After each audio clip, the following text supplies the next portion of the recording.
La 7e étape de ce Tour d'Italie 1995. Le départ a été donné à Tarento, direction Terme Luigiane en Calabre, avec tout d'abord plus de 100 km le long du golfe de Tarento avant de rejoindre l'intérieur des terres, et là, plus de 60 derniers kilomètres accidentés, avec notamment le Fagnano Castello à gravir que vous voyez là, une montée certes pas difficile, assez roulante avec des passages en grande majorité à 4-5% et avec, surtout à l'avant de la course, 7 coureurs. Il y a l'Allemand Udo Bols de la Deutsche Telekom, vainqueur d'une étape de montagne du Giro en 92, Mario Chiesa de la Carrera, 3ème du Tour du Frioul 94, lui, c'est pas la première fois qu'on le voit à l'avant de la course, Antonio Fanelli de la Morivita, Alberto Eli, 6ème de l'Amstel Gold Race et 7ème du Tour de France 94, un Français, Thomas Davy de la Banesto, et encore 2 Carrera, 2 Italiens, 2 coureurs de 24 ans, Alessandro Bertolini et Nicola Micheli. Derrière, vous avez vu qu'un moment pendant un contre de 2 coureurs avec le leader des Intergiro, Mario Cipollini, et le maillot rose, Tony Rominger. Cela va obliger la formation Gewiss de Evgeny Berzin à rouler avec surtout Piotr Grumov et revenir sur le duo de contre dans cette ascension certes pas difficile, mais on va commencer à perdre des hommes au sein du peloton. Mais attention, le final sera compliqué parce que on va attaquer cette descente avec des passages assez techniques. L'avance des 7 hommes de tête va descendre. D'abord, on va parler de ce Fagnano Castello puisque au sommet, on n'a pas tout de suite descendu. Il y a eu une courte descente, mais assez roulante, de 2 km. On est resté sur un plateau. Il y a une petite côte. Et ensuite, on a cette longue descente de plus de 10 km pour quasiment rejoindre le bord de mer. Mais avant de rejoindre le bord de mer, il y aura encore quelques petites difficultés. Ensuite, il y aura un petit passage plat d'environ 5 km. Et surtout, un dernier kilomètre à environ 5% pour une arrivée pour Puncher, alors qu'on est toujours dans la longue descente de la difficulté principale de ce final, le Fagnano Castello.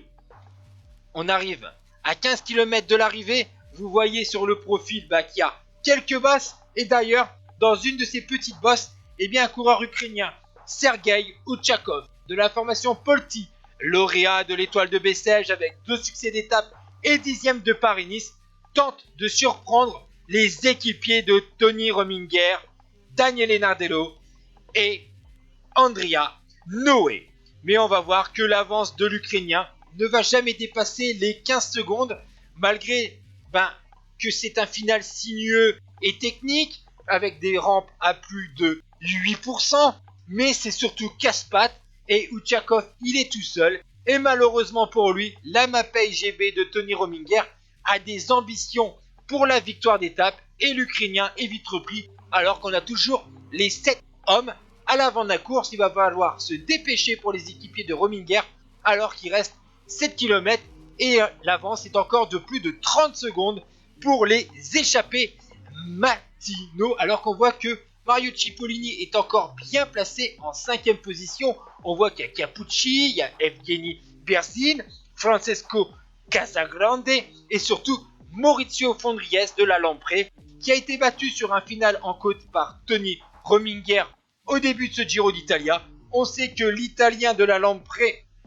2e du classement général, a des ambitions sur ce final difficile. Lui qui a un excellent punch, l'ancien champion du monde, c'était en 1988. Et on attaque la dernière descente de cette étape, assez rapide. Et là, on va voir 2 coureurs se dégager au sein du groupe de tête. Il s'agit du jeune Alessandro Bertolini et de Alberto Eli.